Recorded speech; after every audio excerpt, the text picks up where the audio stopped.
Sebagaimana kemarin ketika saya membahas tentang Habib Umar bin Hafiz, namun dikeluarkan oleh netizen bahwa siapa namanya Habib Umar itu juga hafiz Quran dan juga muhaddis ya, ahli hadis, dan lebih dari itu hafal ratusan ribu hadis. Aduh, menghafal ratusan ribu hadis. Ya, makanya saya sangat senang di situ ketika banyak orang merespon. Dan ketika banyak orang merespon, neror dan ngancam, ya silahkan ancam, silahkan teror. Bahwa karena hukum juga boleh. Kita akan ketemu nanti di pengadilan dan saya akan meminta kepada pengadilan untuk mendatangkan Habib Umar, karena Habib Umar sudah digadang-gadang sebagai orang yang sudah hafiz dan juga menghafal ratusan ribu hadis. Saya ingin hafalan-hafalan tersebut dites, diuji, dicoba. Bener gak hafal dia hadis? Hadis dhaif, hadis maudhu, hadis mungkar, hadis sahih dan lain sebagainya. Diacak matannya, sanadnya, perawinya dan lain sebagainya diacak. Bisa gak dia menjawab? Kalau benar-benar hafiz dan kalau juga benar-benar muhaddis. Kalau hanya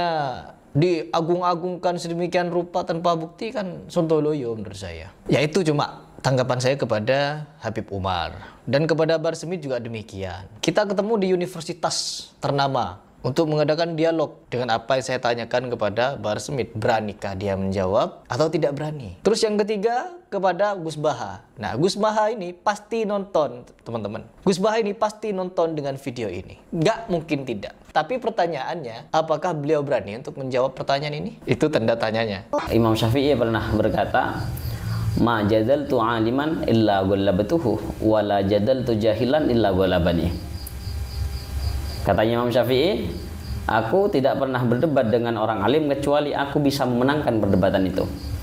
Namun ketika aku berdebat dengan orang bodoh, orang jahil, aku tidak pernah memenangkannya. Kenapa kok seperti itu? Imam Syafi'i berkata seperti itu karena orang bodoh sulit untuk mendapatkan hidayah, sulit untuk menerima kebenaran. Termasuk Harry Plas ini, dia orang bodoh yang sulit untuk mendapatkan kebenaran. Assalamualaikum warahmatullahi wabarakatuh. Hamdan wa salatan wa salaman amma ba'dah. Rabbi shrah li sadri wa yassir li amri wahlul 'uqdatam min lisani yafqahu qawli. Pada kesempatan kali ini kami tetap akan membahas tentang Harry Plas dengan video kontroversinya yang sering mengomentari para ulama. Harry Plas si bocah aneh bin ajaib, bocah sontoloyo, orang bodoh yang sering mengomentari para ulama, orang bodoh yang sering mengomentari orang alim. Bocah ini memang aneh bin ajaib, hanya satu-satunya di Indonesia, bahkan hanya satu-satunya di dunia yang kita temukan orang bodoh yang sering mengomentari orang alim. Tapi memang sudah zamannya, termasuk tanda-tanda hari kiamat adalah ada orang bodoh yang nantinya akan berfatwa terkait masalah agama. Pesilat namun berfatwa terkait masalah agama, pesilat namun ngomong agama. Ini termasuk tanda-tanda kiamat. Insyaallah, innalillahi wa inna ilaihi raji'un. Semoga keluarga kita, semoga kita terjaga dari orang-orang yang seperti ini. Bocah ini banyak mengomentari para ulama, banyak mengomentari para habaib, banyak mengomentari para orang-orang solihin. Bahkan bukan hanya itu, dia pernah mengomentari Rasulullah SAW, pernah mengomentari Rasulullah SAW di video ini. Apakah iya Nabi Muhammad SAW bangkit dari kubur hanya perkara cium lutut, tidak memberikan pesan kepada kita? Oh, pernah menyampaikan pesan Nabi Muhammad, tapi pesannya apa? Tentang kesontoloyoan. Harry Plas mengatakan bahwasanya di situ Rasulullah memberikan pesan. Rasulullah bangkit dari kubur hanya memberikan pesan kesontoloyoan. Ini kan aneh bin ajaib, bocah yang agak sulit menerima kebenaran, ya ini Harry Plas. Kepada kalian, orang-orang yang sudah menjadi pengikutnya, tolong buka mata kalian, buka hati kalian supaya kalian tidak ikut orang ini. Monggo kita mengikuti ajaran-ajaran para ulama, para salafun sholih. Dan kepada orang-orang yang ingin ikut golongan-golongan Harry Plas, saya harap jangan diteruskan karena dia orang bodoh, orang yang tidak mengerti apa-apa. Dia hanya mengerti silat namun tidak mengerti agama. Anehnya, ajaibnya, dia sering mengomentari orang alim. Pada video kali ini kami akan membahas terkait video Harry Plas yang mengomentari Gus Baha terkait masalah nasabnya para habaib, nasabnya Wali Songo. Pada video yang ini. Lah Islam teng Indonesia niku riyen dibeto Wali Songo. Wali Songo niku rata-rata zuriyae Nabi sangka dinasti Bani Saibah. Sehingga Wali Songo niku nganakno kirim donga mati ku ruwah. Perkarane Khalil Nabi Hud niku ruwah. Niku cerita sejarah. Larian Yaman niku nate namine Hadramaut. Mergo kota mati. Dadi wong Arab nak darani Yaman Hadramautun. Hadra iku teko, mautun mati. Dia dianggap kota mati. Dene apa? Hadramaut. Iku dadi kota mati selawase lawas. Kanjeng Nabi pesen Kowe oleh moro rono nek iso nangis utawa ibadah nek ora usah. Oke. Awale zaman. Pertama sing nganggo niku zuriyah Kanjeng Nabi. Niku Ahmad Al-Muhajir. Sinten? Ahmad Al-Muhajir. Ahmad Al-Muhajir manggen teng Yaman. Jadi Habib itu Allah membagi. Habib itu kalau Al-Husaini yang banyak di Indonesia. Jadi harus tahu Bib ya, sama kiai-kiai ini harus tahu. Ya. Jadi ke Bali ya. Jadi kalau Barat Al-Hasan. Di situ Heri Pras mengomentari dauhnya Gus Baha yang menerangkan terkait masalah nasabnya Wali Songo. Nasabnya para habaib yang ada di Indonesia. Oke, kita sudah lihat video lengkapnya Gus Baha dan bagaimana komentarnya Heri Pras. Islam teng Indonesia niku riyen diketua wali.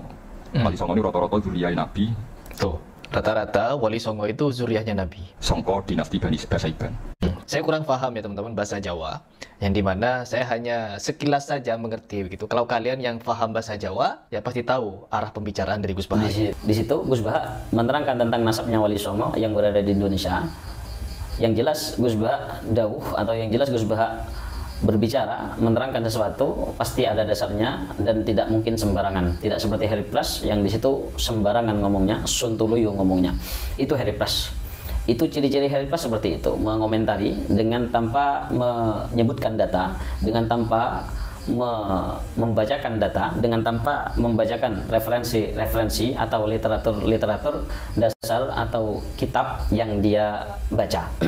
Kita sudah melihat video lengkapnya Gus Baha yang menjelaskan nasabnya Wali Songo, yang menjelaskan nasabnya para habaib yang berada di Indonesia, dan juga didukung dengan videonya Mbah Maimun Zubair yang menerangkan terkait masalah nasabnya Wali Songo yang berada di Indonesia. Beliau orang alim, Gus Baha dan Mbah Maimun Zubair. Mbah Maimun gurunya Gus Baha muridnya.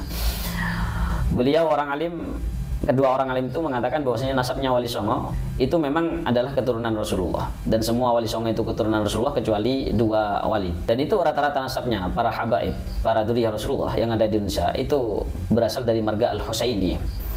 Itu keterangan beliau. Sedangkan komentarnya Heri Pras di situ memberikan komentar yang agak lucu menurut saya, agak unik menurut saya, agak aneh.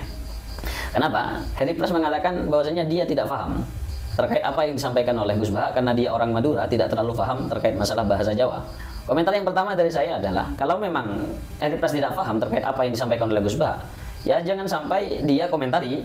Kalau gak paham, belajar. Kalau gak paham, mondok. Kalau gak paham, nyantri. Kalau gak paham, belajar kepada para ulama. Bukan malah mengomentari orang alim. Dia ngomong sesuatu yang dia tidak pahami. Nah, ini kan aneh, ini kan ajaib. Ya gak apa-apa. Unik lah. Ini aneh, ajaib, unik lah Heri Pras ini. Kalau gak paham ya mondok.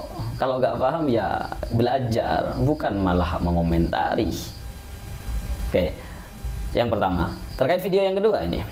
Saya hanya menentang takayul haluisme dan khurafat yang diajarkan oleh oknum-oknum habaib. Syubhat, ya kita lawan teman-teman. Siapapun orangnya. Katanya Heri Pras, saya akan menantang oknum-oknum habaib. Siapapun itu. Bahasanya Heri Pras seperti itu.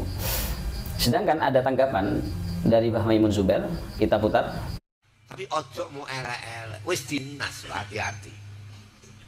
Nggih to, nggih. Niki sing sampean kudu duwe pedoman sing kaya ngene. Kowe dibodoni upamane nek iso rindakno. Sebab iku dinas angel kon mati kabeh. Di sini Mbah Maimun Zubair menerangkan bahwasanya orang yang mudah mengomentari para habaib, mengomentari para dzurriyyah Rasulullah itu awas, hati-hati.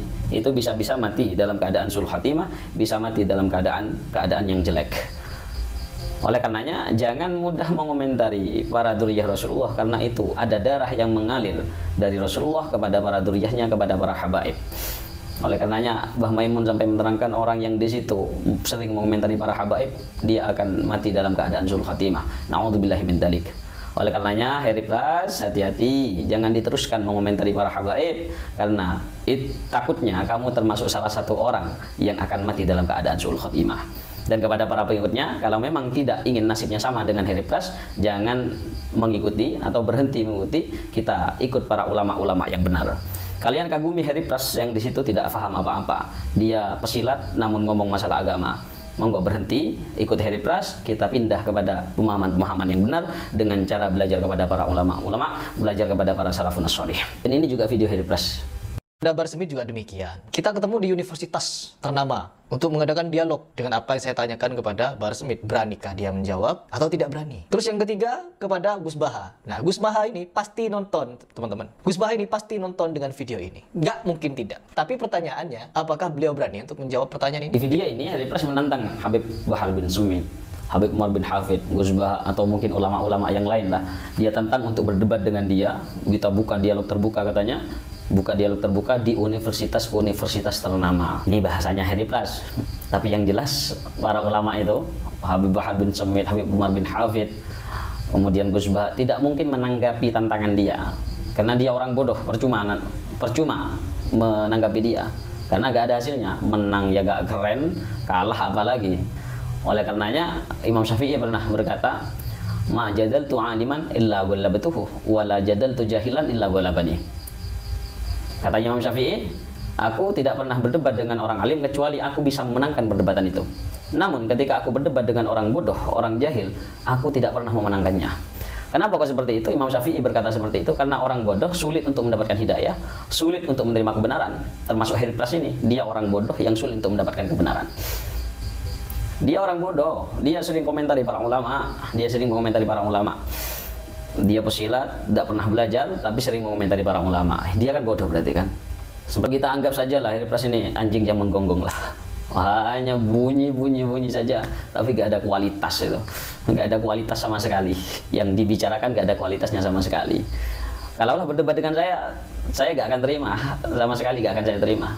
Karena terlalu remeh, terlalu cek-cek lah. Siapa dia? Saya mondok lama saya. Saya mondok selama 14 tahun, 15 tahun. Hari Pres tidak pernah mondok, mau berdebat dengan saya. Lah menurunkan derajat saya. Menurunkan derajat saya berarti kan. Saya orang, ya katakanlah kalau dengan Hari Pres jauh ilmunya lebih alim saya lah. Kalau sama Hari Pres.